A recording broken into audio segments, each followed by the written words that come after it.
ଭାବିଛନ୍ତି କି ଆମେ ଯାହା ଖାଦ୍ୟ ଖାଉ ତାହା କିପରି ଆମ ଶରୀର ଭିତରେ ପାଚନ ହୋଇ ପୁରା ଶକ୍ତିରେ ପରିଣତ ହେଇଯାଏ? ବା ଆପଣ ମାନବର ଜୀର୍ଣ୍ଣତନ୍ତ୍ର ବିଷୟରେ କ'ଣ ଜାଣିଛନ୍ତି ଏବଂ ଏହାର ପ୍ରମୁଖ ଅଂଶଗୁଡ଼ିକ କ'ଣ କ'ଣ ରହିଛି ତାହା ଜାଣିଛନ୍ତି? ଜାଣିନାହାନ୍ତି ନା? ଏହି ସବୁ ପ୍ରଶ୍ନଗୁଡ଼ିକର ଉତ୍ତର ଆପଣମାନଙ୍କୁ ମିଳିଯିବ। ସେଥିପାଇଁ ଭିଡିଓଟିକୁ ଶେଷ ଯାଏଁ ଦେଖନ୍ତୁ। ସମସ୍ତଙ୍କୁ ମୋ କ୍ଲାସରୁମ୍ ୟୁଟ୍ୟୁବ୍ ଚ୍ୟାନେଲରେ ବହୁତ ବହୁତ ସ୍ୱାଗତ। ଯେଉଁମାନେ ଚ୍ୟାନେଲରେ ନୂଆ ଆସିଛନ୍ତି ଚ୍ୟାନେଲଟିକୁ ସବସ୍କ୍ରାଇବ୍ କରିବାକୁ ଜମା ଭୁଲିବେନି ଆଉ ତଳେ ଦିଆଯାଇଥିବା ବେଲ୍ ଆଇକନକୁ ମଧ୍ୟ ପ୍ରେସ୍ କରିଦେବେ ତାକି ଯେତେବେଳେ ନୂଆ ନୂଆ ଚାପ୍ଟର ସବୁ ଅପଲୋଡ୍ ହେବ ତୁମମାନଙ୍କ ପାଖରେ ନୋଟିଫିକେସନ୍ ଜଲ୍ଦି ଆସିଯିବ। ତ ଆଜି ଆମେ ପୋଷଣ ଚାପ୍ଟରର 3rd ପାର୍ଟ ବିଷୟରେ ଜାଣିବା, ଯାହା ହେଉଛି ମଣିଷର ପାକତନ୍ତ୍ର ବା ଡାଇଜେଷ୍ଟିଭ୍ ସିଷ୍ଟମ ବିଷୟରେ। ତ ଚାଲ ଭିଡିଓଟିକୁ ଡେରି ନ କରି ଷ୍ଟାର୍ଟ କରିବା। ଏବେ ଆମେ ପଢ଼ିବା ମଣିଷର ପାକତନ୍ତ୍ର ବିଷୟରେ।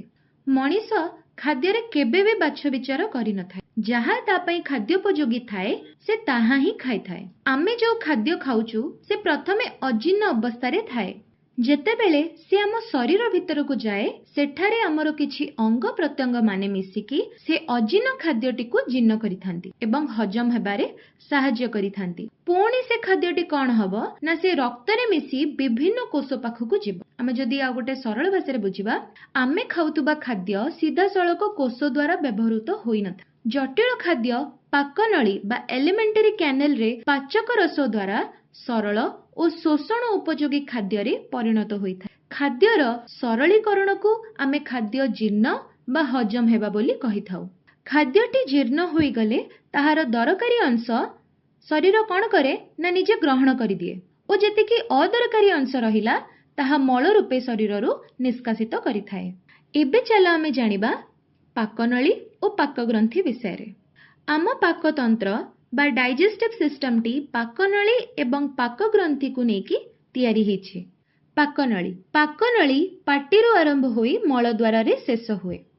ପାକନଳୀର ଗଠନ ଓ କାର୍ଯ୍ୟ ଉପରେ ନିର୍ଭର କରି ଏହାକୁ ନା ବିଭିନ୍ନ ଅଂଶରେ ବା ବିଭିନ୍ନ ଭାଗରେ ତାକୁ ଭାଗ କରାଯାଇଛି, ଯେମିତିକି ପାଟି, ମୁଖଗହ୍ୱର ବା ବକଲ୍ କ୍ୟାଭିଟି, ଗ୍ରସନୀ ବା ଫ୍ୟାରିଙ୍ଗ୍ସ, ଗ୍ରାସନଳୀ ବା ଇସୋଫାଗସ୍, ପାକସ୍ଥଳୀ ବା ଷ୍ଟମକ୍, କ୍ଷୁଧାନ୍ତ୍ର ବା ସ୍ମଲ୍ ଇଣ୍ଟେଷ୍ଟାଇନ୍, ବୃହଦନ୍ତ୍ର ବା ଲାର୍ଜ ଇଣ୍ଟେଷ୍ଟାଇନ୍, ମଳାଶୟ ବା ରେକ୍ଟମ୍ ଓ ମଳଦ୍ୱାର ଯାହାକୁ ଆମେ ଏନସ୍ ବୋଲି କହିଥାଉ।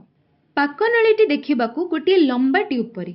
ଏହାର କାନ୍ଥ ବର୍ତ୍ତୁଳ ବା ଚକ୍ରାକୃତି ପେଶୀ ଯାହାକୁ ଆମେ ସର୍କ୍ୟୁଲାର ମସଲ୍ସ କହୁ ଏବଂ ଲମ୍ବ ଭାବରେ ବିସ୍ତୃତ ଲଙ୍ଗିଚୁଡନାଲ ମସଲ୍ସ ଦ୍ୱାରା ଗଠିତ ହୋଇଛି।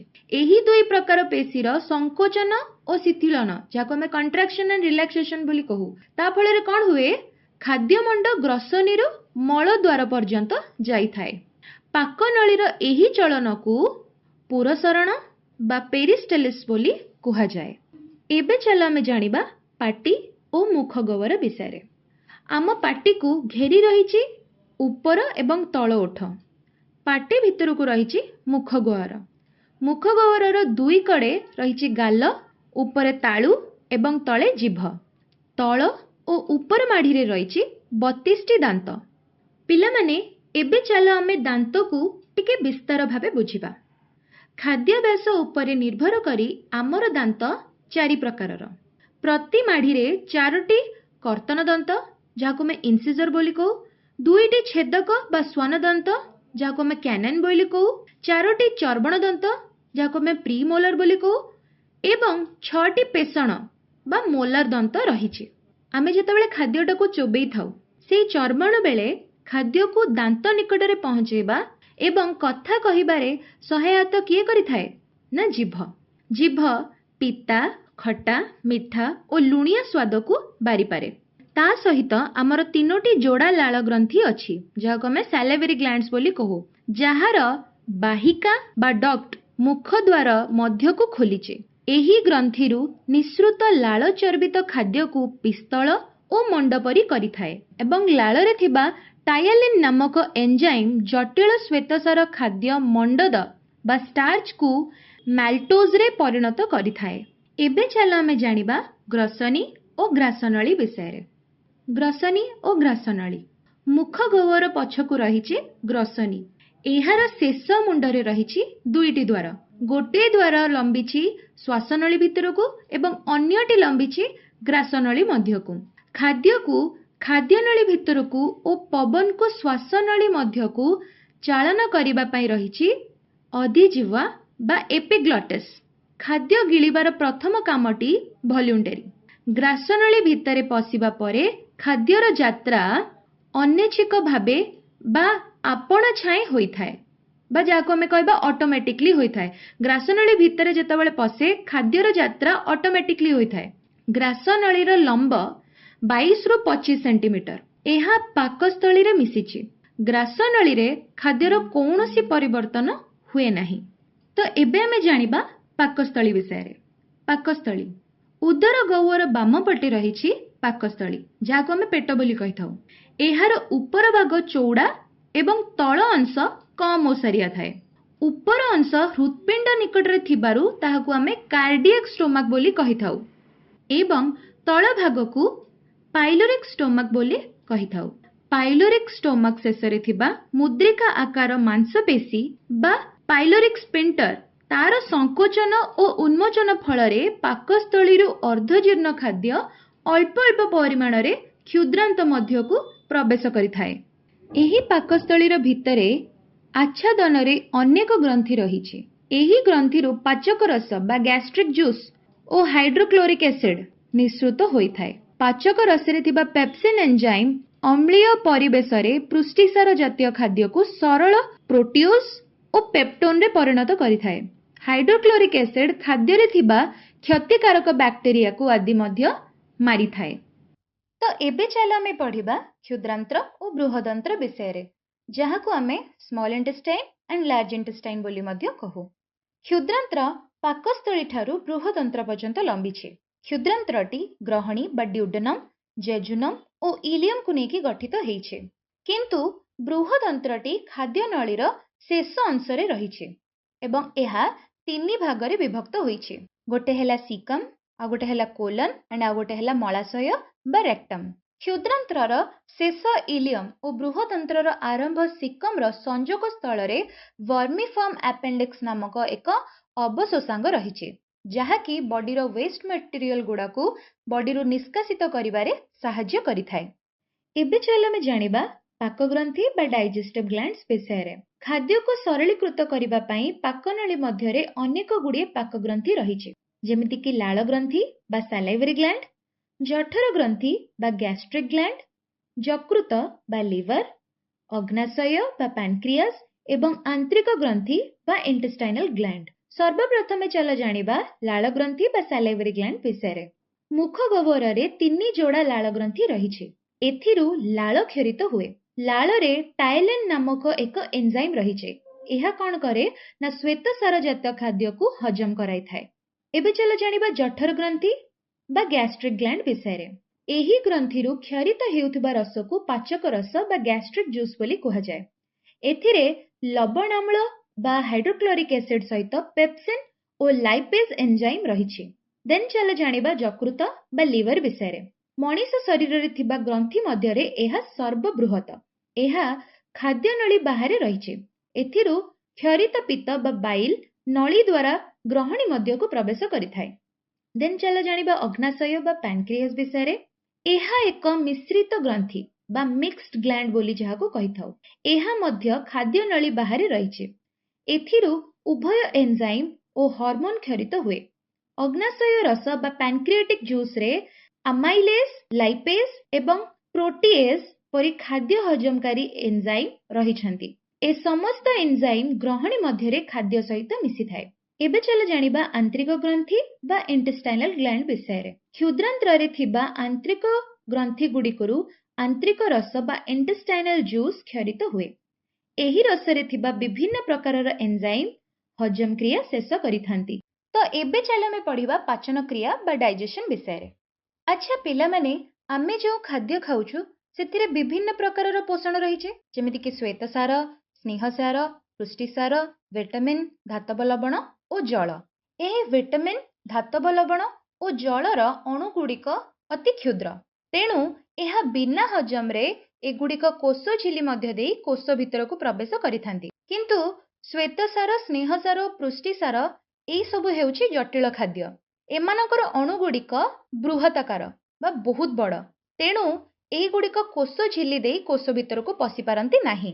ଏହି ସବୁ ଜଟିଳ ଖାଦ୍ୟ ବିଭିନ୍ନ ପ୍ରକାରର ପାରିପାକ ଏନଜାଇମ୍ ସହିତ ମିଶି ଆତ୍ମୀକରଣ ଯୋଗ୍ୟ ସରଳୀକୃତ ଖାଦ୍ୟରେ ପରିଣତ ହୁଅନ୍ତି। ତ ଏବେ ଚାଲ ଏହି ଏନଜାଇମ୍ ଦ୍ୱାରା ଜଟିଳ ଖାଦ୍ୟଟି କିଭଳି ସରଳୀକୃତ ଖାଦ୍ୟରେ ପରିଣତ ହେଉଛି ତାହାର ସମୀକରଣଟି ଦେଖିବା।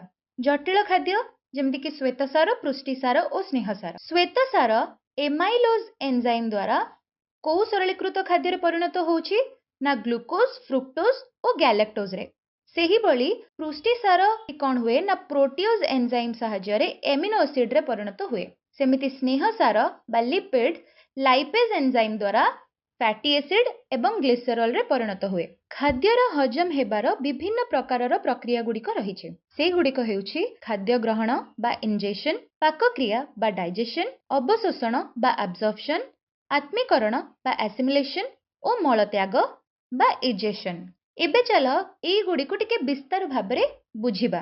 ପ୍ରଥମେ ଜାଣିବା ଖାଦ୍ୟ ଗ୍ରହଣ ଓ ପାକକ୍ରିୟା ବିଷୟରେ, ଯାହା ହେଉଛି ଇନଜେସନ ଏବଂ ଡାଇଜେସନ। ଆହାର ନଳୀର ବିଭିନ୍ନ ଅଂଶରେ ହେଉଥିବା ପାଚନ କ୍ରିୟାର ବିଭିନ୍ନ ପ୍ରକ୍ରିୟା ଗୁଡ଼ିକ ଅଛି। ପ୍ରଥମଟି ହେଉଛି ମୁଖ ଗହ୍ୱର। ଆଚ୍ଛା, ଆମେ ଖାଦ୍ୟଟି ପାଟି ବାଟେ ଖାଇଥାଉ, ତ ଖାଉଥିବା ଖାଦ୍ୟଟି ପ୍ରଥମେ କ'ଣ କରେ ନା ଦାନ୍ତଟି ଭଲ ଭାବରେ ଚୋବେଇଥାଏ, ତାପରେ ତାହା ଛୋଟ ଛୋଟ ଖଣ୍ଡରେ ପରିଣତ କରିଥାଏ।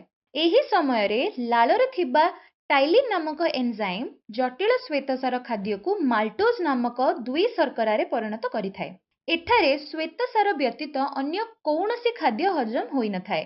ଏହି ଲାଳରେ ଥିବା ବ୍ୟାକିସିଡାଲ ଏନଜାଇମ୍ ଖାଦ୍ୟରେ ଥିବା ଅନିଷ୍ଟକାରୀ ଜୀବାଣୁମାନଙ୍କୁ ନଷ୍ଟ କରିଥାନ୍ତି। ଏହି କାରଣରୁ ସ୍ତନ୍ୟପାୟୀ ପ୍ରାଣୀମାନେ ଜିଭ ଦ୍ୱାରା ଚାଟି ଚାଟି ନିଜ ଶରୀରରେ ହେଉଥିବା କ୍ଷତ ଗୁଡ଼ିକୁ ଭଲ କରିଥାନ୍ତି। ଏବେ ଚାଲ ଗ୍ରାସନଳୀ ବିଷୟରେ ଜାଣିବା।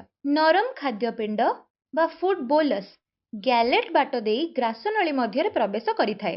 ଏଠାରେ କ'ଣ ହୁଏ ନା କୌଣସି ପ୍ରକାରର ଖାଦ୍ୟର ହଜମ ହୋଇନଥାଏ। ଗ୍ରାସନଳୀର ପୁରସରଣ ବା ପେରିଷ୍ଟେଲିସିସ୍ ଦ୍ୱାରା ଖାଦ୍ୟ ପାକସ୍ଥଳୀରେ ପହଞ୍ଚିଥାଏ। ତ ଏବେ ଚାଲ ଜାଣିବା ପାକସ୍ଥଳୀ ବିଷୟରେ। ପାକସ୍ଥଳୀରେ କ'ଣ ହୁଏ ନା ସବୁବେଳେ ସଂକୋଚନ ଓ ପ୍ରସାରଣ ଚାଲିଥାଏ, ଯାହାକୁ ଆମେ କଣ୍ଟ୍ରାକ୍ସନ ଆଣ୍ଡ ରିଲାକ୍ସେସନ ବୋଲି କହୁ। ତ କ'ଣ ହୁଏ ନା ପାକସ୍ଥଳୀ କାନ୍ଥରେ ରହିଥିବା ପେଶୀ ଗୁଡ଼ିକର ବାରମ୍ବାର ସଂକୋଚନ ଓ ପ୍ରସାରଣ ଦ୍ୱାରା ଖାଦ୍ୟପିଣ୍ଡର ବଡ଼ ଖଣ୍ଡ ଗୁଡ଼ିକ କ'ଣ ହୁଏ ନା ଭାଙ୍ଗିକି ଛୋଟ ଖଣ୍ଡ ହେଇକି ପରିଣତ ହେଇଯାଏ। ପାକସ୍ଥଳୀରୁ ନିଃସୃତ ପାଚକ ରସ ବା ଗ୍ୟାଷ୍ଟ୍ରିକ୍ ଜୁସ୍ ଖାଦ୍ୟ ସହିତ ମିଶି ଏହାକୁ ଏକ ପ୍ରକାରର ତରଳ ମଣ୍ଡ ବା ଚାଇମ୍ରେ ପରିଣତ କରିଥାଏ। ଲବଣାମ୍ଳ ବା ହାଇଡ୍ରୋକ୍ଲୋରିକ୍ ଏସିଡ୍ ପାକମଣ୍ଡକୁ ଅମ୍ଳାତ୍ମକ କରିବା ସହିତ ଜୀବାଣୁ ମଧ୍ୟ ନାଶ କରିଥାଏ। ପାଚକ ରସରେ ଦୁଇ ପ୍ରକାରର ଏନଜାଇମ୍ ଥାଏ, ଗୋଟେ ହେଉଛି ପେପ୍ସିନ୍ ଆଉ ଗୋଟେ ହେଉଛି ଲାଇପେଜ୍। ପେପ୍ସିନ୍ ଲବଣାମ୍ଳ ମାଧ୍ୟମରେ ସକ୍ରିୟ ହୁଏ ଓ ପ୍ରୋଟିନ୍ ଖାଦ୍ୟକୁ ପ୍ରୋଟିଓଜ ଓ ପେପ୍ଟୋନରେ ପରିଣତ କରିଥାଏ। ଏଠାରେ ଅଳ୍ପ ପରିମାଣର ଲାଇପେଜ୍ ଥିବାରୁ ସ୍ନେହସାର ଖାଦ୍ୟର ହଜମ ଆରମ୍ଭ ହୋଇଥାଏ। ପୃଷ୍ଟିସାର ପେପ୍ସିନ୍ ସାହାଯ୍ୟରେ କୋଉଥିରେ ପରିଣତ ହୁଏ ନା ପ୍ରୋଟିଓଜ ଏବଂ ପେପ୍ଟୋନରେ। ସେହିଭଳି ସ୍ନେହସାର ଲାଇପେଜ୍ ଏନଜାଇମ୍ ଦ୍ୱାରା ଫ୍ୟାଟି ଏସିଡ୍ ଏବଂ ଗ୍ଲିସେରଲରେ ପରିଣତ ହୁଏ। ଏବେ ଚାଲ ଆମେ ଜାଣିବା ଗ୍ରହଣୀ ବିଷୟରେ। କ୍ଷୁଦ୍ରାନ୍ତ୍ରର ଗ୍ରହଣୀଠାରେ ଯକୃତରୁ କ୍ଷରିତ ପିତ୍ତ ଓ ଅଗ୍ନାଶୟରୁ କ୍ଷରିତ ଅଗ୍ନାଶୟ ରସ ଯଥାକ୍ରମେ ଖାଦ୍ୟ ସହିତ ଆସି ମିଶିଥାଏ। ପିତ୍ତ ବା ବାଇଲରେ କୌଣସି ପ୍ରକାରର ଏନଜାଇମ୍ ନଥାଏ। ଏଥିରେ ଥିବା ପିତ୍ତ ଲବଣ ବା ଯାହାକୁ ଆମେ ବାଇଲ ସଲ୍ଟସ୍ ବୋଲି କହୁ, ତାହା କ'ଣ କରେ ନା ଖାଦ୍ୟର ଅମ୍ଳତ୍ୱ ଦୂର କରେ ଓ ସ୍ନେହସାର ଜାତୀୟ ଖାଦ୍ୟର ଅବଦ୍ରବୀକରଣ ବା ଏମଲ୍ସିଫିକେସନ କରାଇଥାଏ। ତ ଏବେ ଚାଲ ଅଗ୍ନାଶୟ ରସରେ ଥିବା ବିଭିନ୍ନ ଏନଜାଇମ୍ ଦ୍ୱାରା ଗ୍ରହଣୀରେ କୋଉ ପ୍ରକାରର ଖାଦ୍ୟ ହଜମ ହେଉଛି ଆମେ ଜାଣିବା। ମାଲ୍ଟୋଜଟି ଅଗ୍ନାଶୟ ଆମାଇଲେଜ ଦ୍ୱାରା ଗ୍ଲୁକୋଜରେ ପରିଣତ ହେଉଛି। ସେହିଭଳି ପେପ୍ଟୋନ୍ ପ୍ଲସ୍ ପ୍ରୋଟିଓଜ ଅଗ୍ନାଶୟ ପ୍ରୋଟିଏଜ୍ ଦ୍ୱାରା ଏମିନୋ ଏସିଡରେ ପରିଣତ ହେଉଛି। ସେହିଭଳି ଅବଦ୍ରବୀକୃତ ସ୍ନେହସାର ଅଗ୍ନାଶୟ ଲାଇପେଜ୍ ଦ୍ୱାରା ଫ୍ୟାଟି ଏସିଡ୍ ପ୍ଲସ୍ ଗ୍ଲିସେରଲରେ ପରିଣତ ହେଉଛି। ଏବେ ଚାଲ ଆମେ ଜାଣିବା ଜେଜୁନମ୍ ଓ ଇଲିୟମ୍ ବିଷୟରେ। ଏହି ସ୍ଥାନରେ ସମସ୍ତ ଖାଦ୍ୟର ହଜମ ପ୍ରକ୍ରିୟା ସମ୍ପୂର୍ଣ୍ଣ ହୋଇଥାଏ। ଜେଜୁନମ୍ ଓ ଇଲିୟମରୁ କ୍ଷରିତ ଆନ୍ତ୍ରିକ ରସ ବା ଇଣ୍ଟେଷ୍ଟାଇନାଲ ଜୁସ୍ରେ ରହିଥିବା ବିଭିନ୍ନ ପ୍ରକାରର ଏନଜାଇମ୍ ହଜମ ହୋଇନଥିବା ଅବଶିଷ୍ଟ ଖାଦ୍ୟକୁ ସମ୍ପୂର୍ଣ୍ଣ ଭାବରେ ହଜମ କରିଥାନ୍ତି। ଏଠାରେ ହେଉଥିବା ହଜମ ପ୍ରକ୍ରିୟା କିଭଳି ଭାବରେ ହେଉଛି ଚାଲ ଦେଖିବା। ଅବଶିଷ୍ଟ ମାଲ୍ଟୋଜ ଆନ୍ତ୍ରିକ ଏମାଇଲେଜ ଦ୍ୱାରା କୋଉଥିରେ ପରିଣତ ହେଉଛି ନା ଗ୍ଲୁକୋଜରେ। ଅବଶିଷ୍ଟ ପେପ୍ଟୋନ୍ ପ୍ଲସ୍ ପ୍ରୋଟିଏଜ୍ ଆନ୍ତ୍ରିକ ପ୍ରୋଟିଏଜ୍ ସାହାଯ୍ୟରେ କୋଉଥିରେ ପରିଣତ ହେଉଛି ନା ଏମିନୋ ଏସିଡରେ। ସେହିଭଳି ଅବଶିଷ୍ଟ ସ୍ନେହ ସାର ଆନ୍ତ୍ରିକ ଲାଇପେଜ ଦ୍ୱାରା କୋଉଥିରେ ପରିଣତ ହେଉଛି ନା ଗ୍ଲିସରଲ ପ୍ଲସ୍ ଫ୍ୟାଟି ଏସିଡରେ। ଏବେ ଚାଲ ଆମେ ଜାଣିବା ବୃହଦନ୍ତ୍ର ବା ଲାର୍ଜ ଇଣ୍ଟେଷ୍ଟାଇନ ବିଷୟରେ। ଖାଦ୍ୟ ବୃହଦନ୍ତ୍ର ଠାରୁ ପହଞ୍ଚିଲା ବେଳକୁ ଖାଦ୍ୟଟି ହଜମ ହୋଇ ସରଳୀକୃତ ଖାଦ୍ୟରେ ପରିଣତ ହୋଇଥାଏ। ତେଣୁ ଏଠାରେ କୌଣସି ପ୍ରକାରର ହଜମ କ୍ରିୟା ହୋଇନଥାଏ। ଚାଲ ଜାଣିବା ଅବଶୋଷଣ ବା ଆବଜର୍ପସନ ବିଷୟରେ। ସମସ୍ତ ସରଳୀକୃତ ଖାଦ୍ୟ ଭିଟାମିନ୍, ଧାତବ ଲବଣ ଓ ଜଳ ଇତ୍ୟାଦି ଆହାର ନଳୀର କାନ୍ଥ ବାଟ ଦେଇ ରକ୍ତ ମଧ୍ୟକୁ ପ୍ରବେଶ କରିଥାନ୍ତି। ଏହି ପ୍ରକ୍ରିୟାକୁ ଅବଶୋଷଣ ବା ଆବଜର୍ପସନ ବୋଲି କୁହାଯାଏ। ଏହି ପ୍ରକ୍ରିୟା ନିଷ୍କ୍ରିୟ ଅବଶୋଷଣ ବା ପ୍ୟାସିଭ ଟ୍ରାନ୍ସପୋର୍ଟ ଓ ସକ୍ରିୟ ଅବଶୋଷଣ ବା ଆକ୍ଟିଭ ଟ୍ରାନ୍ସପୋର୍ଟ ଦ୍ୱାରା ହୋଇଥାଏ। ମୁଖ ଗହ୍ୱରରେ ବା ପାଟିରେ ଖାଦ୍ୟ ପଦାର୍ଥର ଅବଶୋଷଣ ହୁଏ ନାହିଁ, କିନ୍ତୁ କେତେକ ଔଷଧର ଅବଶୋଷଣ ହୋଇଥାଏ। ସେହିପରି ପାକସ୍ଥଳୀରେ ଆସ୍ପ୍ରିନ୍ ପରି କେତେକ ଔଷଧ, ସୁରାସାର ଇତ୍ୟାଦିର ଅବଶୋଷଣ ହୋଇଥାଏ। ମଣିଷ ଶରୀର ପାଇଁ ଆବଶ୍ୟକ ହେଉଥିବା ସମସ୍ତ ପ୍ରକାର ସରଳୀକୃତ ଖାଦ୍ୟ ପଦାର୍ଥର ଅବଶୋଷଣ ପ୍ରକ୍ରିୟା ମୁଖ୍ୟତଃ କ୍ଷୁଦ୍ରାନ୍ତ୍ରରେ ହୋଇଥାଏ। ବୃହଦନ୍ତ୍ରରେ ଖାଲି ଜଳ ଓ କେତେକ ଇଲେକ୍ଟ୍ରୋଲାଇଟ୍ସର ଅବଶୋଷଣ ହୋଇଥାଏ। ତ ଏବେ ଚାଲ ଆତ୍ମୀକରଣ ବା ଆସିମିଲେସନ ବିଷୟରେ ଜାଣିବା।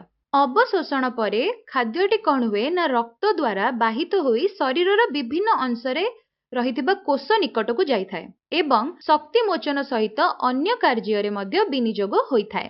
ତ ଏବେ ଚାଲ ଆମେ ଜାଣିବା ମଳତ୍ୟାଗ ବା ଇଜେକ୍ସନ ବିଷୟରେ। ଆମ ଶରୀରରେ ଖାଦ୍ୟଟି ହଜମ ହେବା ପରେ ବା ସରଳୀକୃତ ହେବା ପରେ କିଛି ୱେଷ୍ଟ ବାହାରେ। ସେହି ୱେଷ୍ଟ ଗୁଡ଼ିକ ମଳ ଦ୍ୱାର ପଟେ ମଳ ଭାବରେ ନିଷ୍କାସିତ ହୋଇଯାଏ। ଏହି ମଳ ନିଷ୍କାସନଟି କିଭଳି ଭାବରେ ହୋଇଥାଏ ଚାଲ ଜାଣିବା।